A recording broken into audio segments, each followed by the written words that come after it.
예, CBS 라디오 박정현 판승부 이 부분을 열었습니다.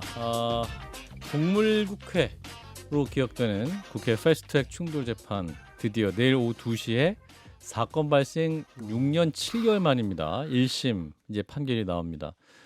이 재판에는 나경원 국민의힘 의원, 송원석 국민의 원내대표 등의 운명이 결정이 되는데 일단 검찰은 나경원 의원에 대해서 징역 2년, 송원석 원내대표에 대해 징역 10개월과 벌금 200만 원을 구형한 상황이죠. 당시 황교안 당시 대표는 징역 1년 6개월을 받기도 했습니다. 이제 검찰 구형이라는 것이고, 자 일단 내일 2심을 앞두고 있는데 어떻게 전망하시는지 누구부터 하실까요? 아무래도 이제 제가 먼저 해야겠죠. 예, 맥 소장님, 맥을 짚어주세요. 재판의 맥. 지난 나경원 의원의 이 패스트트랙 사건에서 이 위반, 선진화법 위반이죠. 근데 이제 물론 이제 빠루 자체가 본인 사용하지 않았다 하더라도 전체의 어떤 선진화법 위반은 명백하게 다 영상으로 남아 있어서 예. 검찰이 2년 구형했는데 저는 이건 무죄가 나올 가능성은 거의 제로에 가깝다고 봅니다. 그러니까 최소한 어떤 뭐 집행유예더라도 저는 징역형이 나올 가능성이 있고요. 예. 그다음에 저는 이제 동물국회라고 앵커께서 얘기했는데 선진화법이 동물국회를 막자고 한 거잖아요. 예. 그러니까 품위를 지키고 몸을 쓰지 말라는 건데 저는 조금 이 선진화법을 더 보완 개정을 해야 될 것 같아요. 지금도 동물국회 못지않게 입으로 참 동물스럽게 싸우잖아요. 저는 그 부분도 같이 좀 처리를 하면 어떨까. 언어. 아니 언어 폭력도요. 예. 몸의 폭력 못지않게 굉장히 심각하다. 라고 국민들을 좀, 아프게 하죠. 예, 좀 덧붙이고 싶고 나경원 의원은 언어 폭력은 당시 없었으나 굉장히 많은 선진화법 위반을 쓸만한 액션들이 많았다라는 점에서는 무죄는 안 나올 것이다. 그런 말씀. 언어 폭력은 뭐 민주당 부승찬 의원 등등이 뭐 한 줌도 안 되는 뭐 이런 분들 징계하자라는 얘기시죠? 아주 거기는 한 줌도 안 되는 예고요. 더 다른 예가 많죠. 옥상으로 올라오르는 건 괜찮은 그런 거죠? 거는 이제 윗돌이 제가 받고 옥상으로 올라. 들은 바가 없어서 예가 아닌데 예를 안 나. 들면은 이제 라든지 이 XX 베이비 뭐 이런 베이비. 분들은 좀 저는 선진화법에 넣어서 처벌해야 된다. 법사위가 좀 그런 용어가 많았어요. 국민의힘의 베이비 있잖아요. 예. 이 베이비 했던 분. 아하. 자, 우리 김재욱 최고께서는 어떻게 전망하십니까? 아니 우리 당 중진들 얘기니까 예. 제가 뭐랄까 평가하기가 참 상당히 좀 곤란하잖아요. 짧게 해주세요. 그러니까 예. 아니, 모르겠습니다. 그러니까 예. 어떤 2년씩 실형을 구형을 해서 그 결과가 어떻게 나올지. 근데 이게 집행유예 이상 형이 나오면은 그게 만약에 확정이 되면 의원직을 못 하는 거잖아요. 그러니까 이게 당사자들로서는 얼마나 지금 이렇게 초조하고 그러겠습니까? 예. 그래서 저도 어떻게 나올지 모르겠습니다. 이제 좀 지켜봐야 되는데 좀 이미지상의 나빠루라고 이렇게 프레임을 만든 건 그건 아니잖아요. 본인이 그걸로 하려고 했던 게 아니라 예. 들고 있었던 건데 현장에 있던 거를 그냥 이제 민주당에서 가져왔던 거를 현장에 떨어지게 들고 있었던 건데 그걸 가지고서 나빠루 했다는 건 저는 상당 부분 나경원 의원의 행동에 대해서 비판적인 입장이지만 예. 그런 식으로 나빠루라는 식의 프레임 때문에 고생했던 거 그리고 그 이전에는 나베 일본과 관련해서 이렇게 했던 것들이 본인이 하여튼 상당히 좀 구설수에 많이 올랐던 것들이 있는 것 같아요. 박 시장이 동물국회를 막자고 국회 선진화법을 만들었잖아요. 당시에 이제 감금도 있었고 다른 의원들이 이 표결에 참석하지 못하도록 몸싸움도 있었고 그래서 민주당 의원들도 기소됐고 박범계 의원도 기소가 됐었죠. 그런데 징역 2년이 나경원 의원에게 구형됐기 때문에 원래 벌금 500만 원 이상이면 국회 선진화법을 위반했을 때는 벌금 500만 원 이상일 때는 피선거권이 5년간 제한된다고 하더라고요. 예. 벌금 그 이상은 나올 것 같아요. 그 이상 나올 것 네. 같다. 상 소장님. 나경원 의원께서 정치적 법률적 어려움을 잘 극복하시길 바랍니다.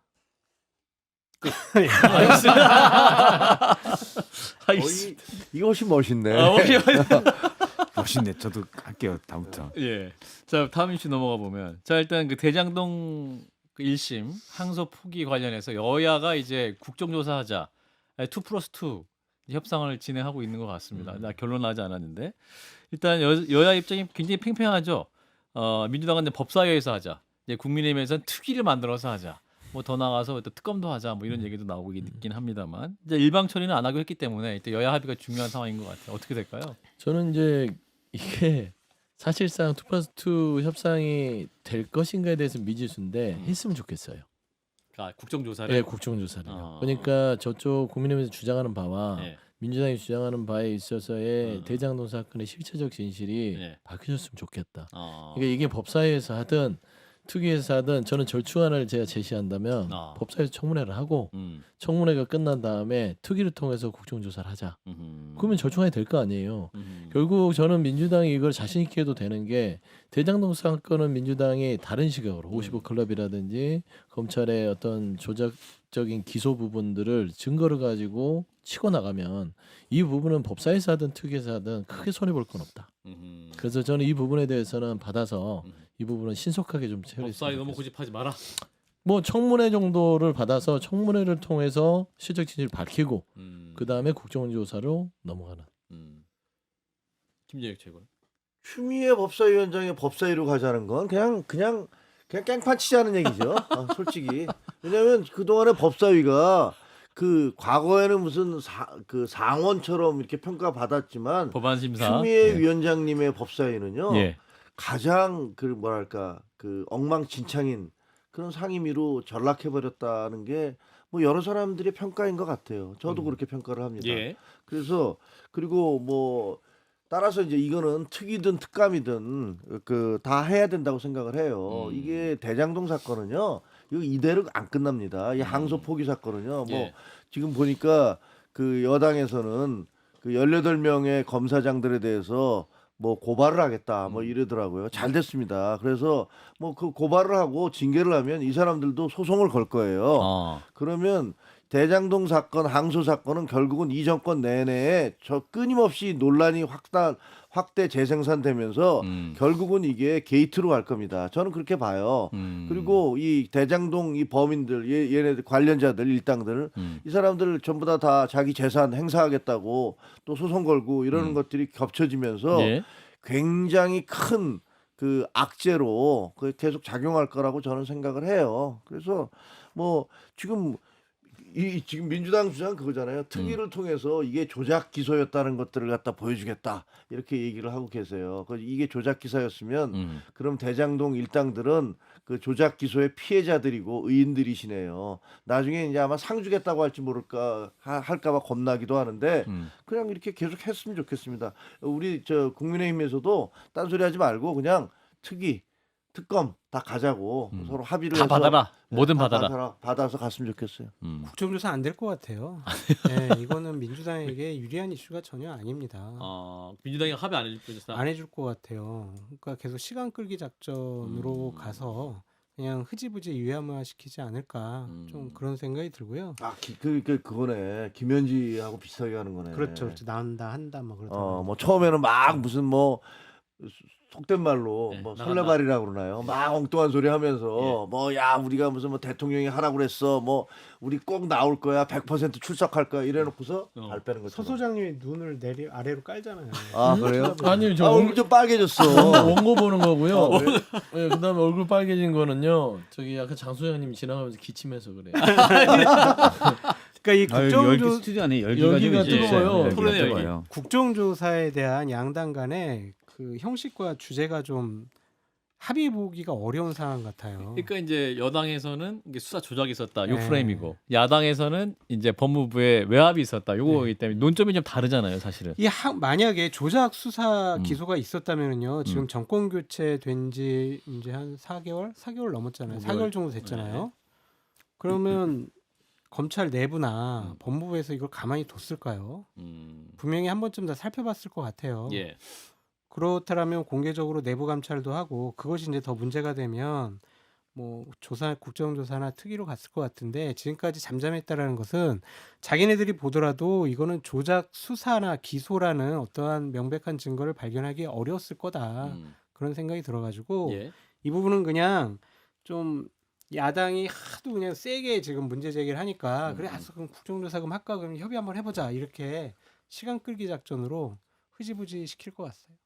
저도 이게 커지면 커질수록 여당의 불리한 이슈죠. 음. 그래도 조작 기소라고 주장하지만 저도 일부는 조작되거나 왜곡되거나 편집된 부분이 있다고 봅니다. 예를 들어 정영학 녹취록에서 세 부분이 그렇다고 하는데 그 부분들에서 이미 1심 재판부에서 얘기가 됐어요. 녹취록의 세 가지 버전이 다 제출이 돼서 거기에 대해서 검사와 변호사 등이 다 얘기를 했습니다. 그래서 실제 예를 들어 뭐 재창희 형 이런 부분은 뭘로 들리냐까지 했고 그리고 이거 CBS 노컷 뉴스에서 그 세 부분을 일반 시민들에게 다 들려줬습니다. 녹취를 뭘로 들리냐 헷갈리는 부분도 좀 있다라고 해요. 예. 그리고 몇 가지 이제 과장된 부분도 있겠지만 1심 재판부가 어쨌든 그걸 다 판단해서도 예를 들어서 이해충돌 같은 경우는 뭐 서판결 일부는 빼더라도 일부는 공소시효가 지난 게 이유가 됐거든요. 그리고 뭐 특경법도 이게 이 배임액을 특정하지 못했기 예, 때문에 예. 못했던 거고 그런 이유들이 있어서 전체를 다 조작이라고 할 수 있느냐? 그러기는 애매하죠. 대신 이 항소 포기 관련돼서는 예를 들어서 뭐 이진수 차관이랄지 예. 이번에 중앙지검장이 된 당시에 반부패장이랄지 예. 뭐 노만석 등이랄지 나오다 보면은 여당에 불리한 얘기들이 안 나올 수가 없죠. 그래서 저는 이렇게 일단 목소리를 높였다가 물론 민주당이 특위위원장을 맡는 특위라면 받겠죠. 증인 신청에 대해서 권한을 가지니까. 예. 근데 국민의힘은 당연히 이제 야당이 가져야 된다고 주장을 하는데 예. 그러면 안 받을 거예요. 안 받을 거야. 근데 저는 사실상 받을 가능성도 있는 게 김병기 원내대표 의지가 강해요. 이거는 처음에 본인이 이 대전 사건은 철저하게 파헤치겠다고 얘기하셨던 거고 국정조사뿐만 아니라 특검까지 해서 이 실체를 낱낱이 밝히겠다.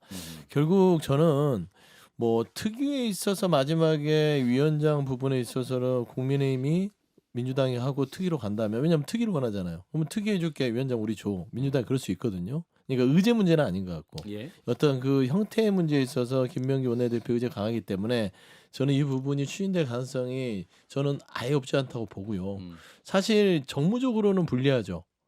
왜냐하면 대장동이라는 단어와 항소폭이라는 단어가 좋은 느낌을 주지는 않아서 이 부분이 우리에게 민주당이나 여권에 유리하냐 그러진 않아요. 하지만 이미 그 이만큼 와버렸기 때문에 이 부분을 털고 갈 건지 안 갈 건지는 결정을 해야 될 시점까지 온 것 같아요. 근데 서 소장님 네. 국회에 계셨으니까 아시겠지만 국정조사는 강제 조사권 수사권이 없잖아요. 뭐 그것이 뭐 법사위든 특위든 그렇죠.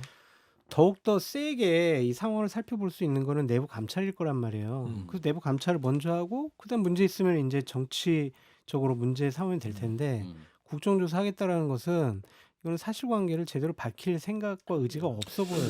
근데 잘 특검으로 보세요. 가야지, 근데 특검. 잘 보세요. 특위가 아니라 근데 특검. 잘 보세요. 특검 가자, 특검. 이게 야당이 특검을 임명을 하고 민주당이 했던 것처럼. 그러니까 특검을 가기로 그게 가야 했어요. 김병기 원내대표가 특검. 그러니까 단계적으로 국정조사를 하고 예. 국정조사에 밝혀진 거를 토대로 특검을 간다라는 게 원내대표인 김병기 대표의 이야기입니다. 그러니까 이제 뭐 민주당이 특검을 피하는 게 아니라 일단은 기본적인 국정조사를 통해서 사실관계를 확인하자는 거예요. 근데 보면 저는 이제 법무부가 감찰을 통해서 아무것도 안 했을 것이다. 그럼 표면적으로는 그래 보이지만 내부적으로 모르는 거 아니겠어요? 그래서 저는 그 부분에 있어서의 가능성을 좀 지켜봤으면 좋겠다. 제가 보기엔 그냥 전형적인 시간 끌기예요.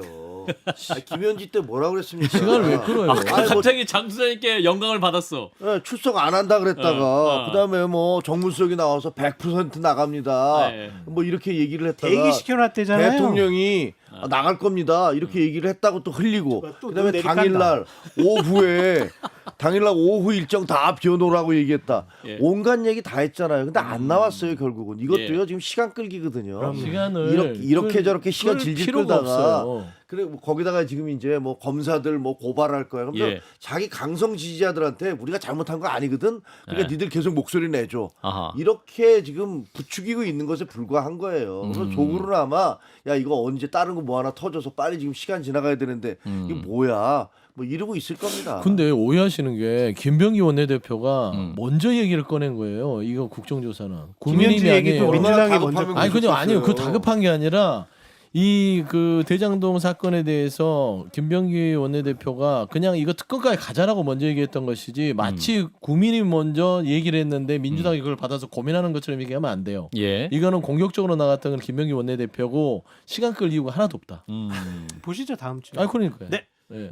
자, 그리고 오늘 이제 한덕수 전 총리 관련 재판이 있었습니다. 근데 이 재판에서 김용현 전 국방장관, 김용현 전 장관의 변호사인 이하상, 권우현 변호사가 와서 이제 방청석에 앉았는데 방청석에 앉아있던 이하상 변호사가 신뢰관계 동석 신청인으로 방청하러 왔다 이렇게 말을 하자 이제 그 판사가 이진관 부장판사죠. 네. 이분이 훌륭하시죠. 거부한다 하고 퇴정 명령을 내렸는데 네.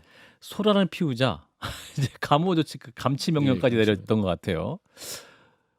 뭐랄까 이 변호사들이 이제 재판장 모습이 이제 막 공개가 되잖아요 영상으로. 근데 막 이게 윤석열 전 대통령 변호인들도 그렇고 뭔가 판사들한테 막 뭐라고 하는 모습도 보이고 네. 이게 아예 감치까지 돼 15일간 감치예요. 이거 어떻게 봐야 됩니까? 주기현 판사가 버릇이 네. 잘못 들여놔서 그렇습니다. 직연 판사가 근데 다 직연 판사 같은 줄 생각을 해서 알고 그런데 그냥 이진관 부장 판사는 덤볐는데 바로 감치. 판사는 이진관 판사처럼 하죠 대부분. 그냥 잘못 덤비다가 예. 감치 처분 받은 거죠. 원래 경고도 했었잖아요. 그렇죠. 오늘 나와서 소란 피우면 퇴정 감찰했다. 명령인데 퇴정 네, 명령. 근데 안 들으니까. 근데 이 이하상 변호사인가요? 예. 이분이 그러니까 쇼츠 같은데 많이 떠요. 많이 뜨는데 저도 보면 약간 신나신 것 같아요. 제 개인적인 감상으로 판단은? 간다면 왜냐하면 계속 특검이랑 싸우고 음. 재판장한테도 따지고 본인도 이제 집에 가면 쇼츠를 보겠죠. 아, 그러면 뜨면서 잘했군. 뭐 서로 공유하나? 극우층의 음. 극우 지지자들의 잘 썼어라는 게 저 개인적으로는 사실 그런 것들이 스스로 좀 동료됐다. 동료돼서 그러지 않았나. 어허. 굳이 안 가도 되는 재판에 가서 그러니까요. 굳이 떠들다가 감치 명령을 받았잖아요. 음. 전 정치적 행위라고 봅니다. 어허. 그렇군요. 김재욱 최고는? 예. 저는 주기현 판사보다는 이진관 판사가 엄정하게 재판을 잘하고 있다고 생각을 합니다. 그러니까 질질 끌려다니면 안 되잖아요. 그러니까 이 법의 엄중함이라는 것들은 판사들 스스로 지켜 나가야 되는 거잖아요. 언론 자유는 기자들이 지켜야 돼요. 그리고 군인들도 뭐 충성심 같은 것들, 뭐 국가에 대한 충성심, 권력에 대한 충성심이 아니라 국가에 대한 충성심이라는 것들을 군인들 스스로 입증해 보여야 되듯이 예.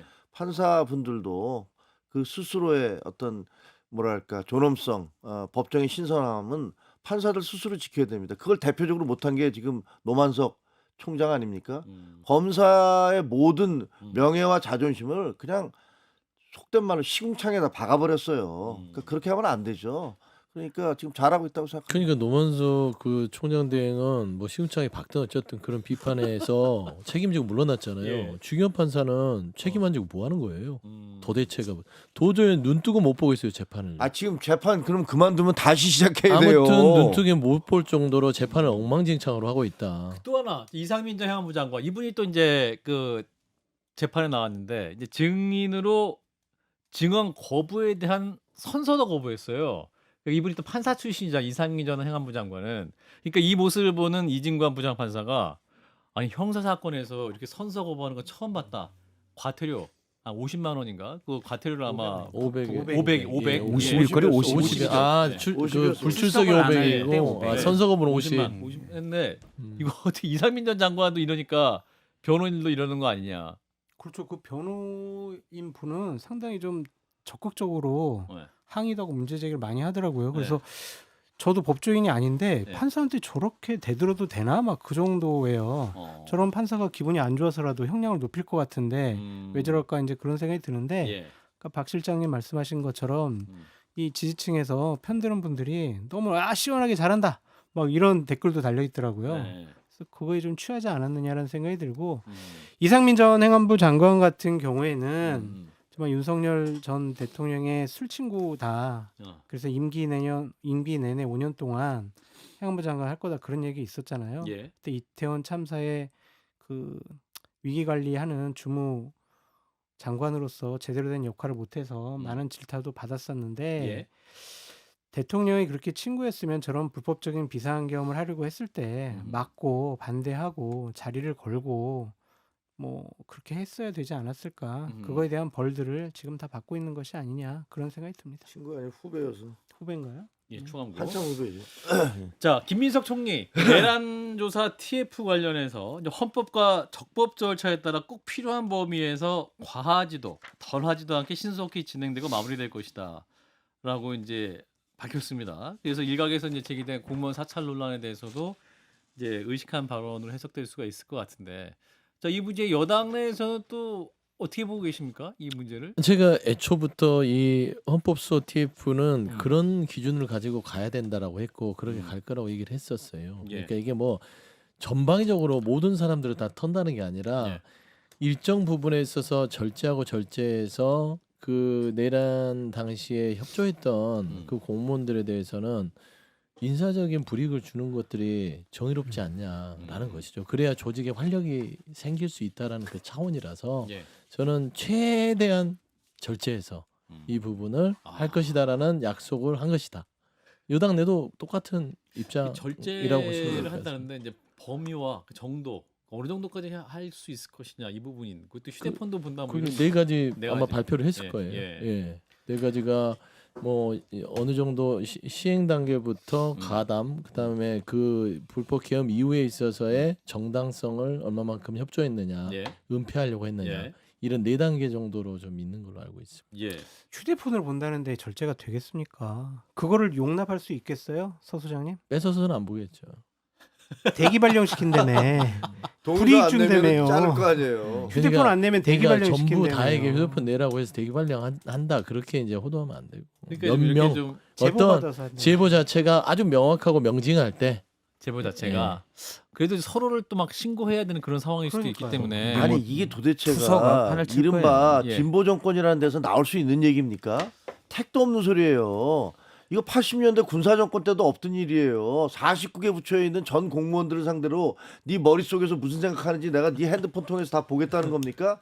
아 여기 무슨 공산국가예요? 이거 흑생선전이에요. 말 같지도 않은 얘기를 하고 이게 다 앉아 보겠다는 있어요. 아니라고 하는데 자꾸 왜 아니 그러시지? 그리고 그런 얘기 하다가 막 여기저기서 막 들고 일어나니까 예. 발 쫙 빼요 또. 아. 그러면서 아 그게 아니고 뭐 12개 부처에 대해서 뭐 집중적으로 할 것이고 음. 예를 들어서 저는 아시다시피 비상계엄 완전히 말도 안 된다고 비판한 사람이지만 예, 예. 예를 들어 그 텔레비전 보면서 누군가가 동료하고 같이 있다가 예. 야 윤석열이 잘했네 이렇게 얘기했다고 칩시다. 아. 그러면 그걸 가지고서 야 얘는 내랑 동조범이야 예. 라고 해서 이 사람을 처벌할 수 그거 있습니까? 안 한다잖아요. 왜 자꾸 이게 이게 말이 호도하는 안 거라니까요. 그 기준이 아니라니까요. 아니 보세요. 예를 들면 해양경찰청의 한 간부가 아. 이 불법 계엄을 하고 나서 그 내부에서 직원들에게 총기를 소유하게 해야 된다. 우리 해양경찰도 총을 들고 다 뭔가 이 부분에 있어서의 어떤 그 임무를 역할해야 된다.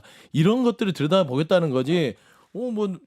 그냥 말로 이렇게 떠들었다고 해서 그거를 징계한다. 그러면 이게 호도하는 아니, 거라서 김민석 해양경찰이요. 총리가 얘기한 거죠. 이 사람은 비상계엄이 내려졌으니까 이 비상계엄에 따른 매뉴얼대로 움직여야 되는 건가 보다.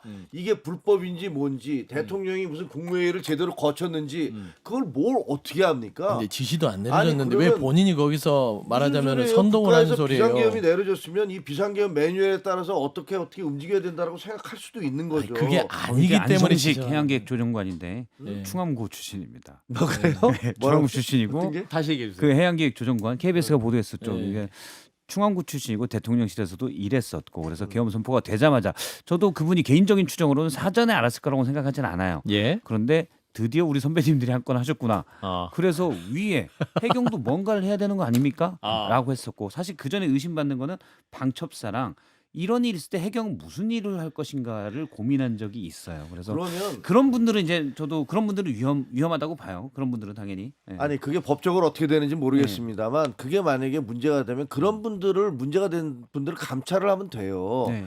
그거는 핸드폰을 다 49개 부처에 있는 공무원들을 상대로 핸드폰을 동의하면 그 조국 저 씨는 그러더라고요. 동의서 받은 법적 문제가 안 된다 이런 얘기를 하는 거 아닙니까? 그래갖고 핸드폰을 제출받겠다고 하는 그 발언 자체가 저도 그건 이게 말이 되는 잘못됐다고 얘기입니까? 생각해요. 그러니까 이제 핸드폰은 영장에서만 가능한데 자 너 동의서 안 쓰면 인사상 불이익을 줄 거야. 라면 이게 잘못된 거죠.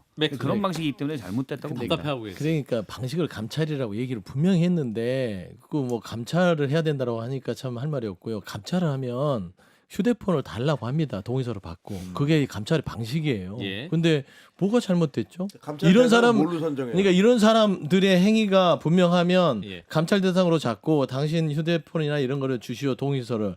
그래서도 자기가 떳떳하지 못하게 안 주면 인사상 불이익을 주겠다. 이게 감찰 모든 저기 기관의 방식이에요. 근데 제가 얼마 전에 감사원이 사실 그렇게 하거든요. 민주당 모 의원도 그렇고 저도 그런 건 잘못됐다. 영장에 의한 것을 해야 되는데 사실 인사상 웬만한 벌금보다 인사상 불이익이 훨씬 크거든요. 공무원들에게는. 그걸 하는 거는 이건 절차상 잘못됐다라고 지적하고 민주당 내에서도 감사원의 그런 행태를 지적한 바가 있습니다. 그 민주당에서 예. 공천을 하면서 후보자들에게 음. 당신들 당성이 어떤지 좀 확인해 봐야 되겠는데 제보가 들어왔는데 당신은 좀 다른 얘기한 것 같아. 휴대폰 내놔봐. 그러면 주겠습니까? 공무원이 아니잖아요.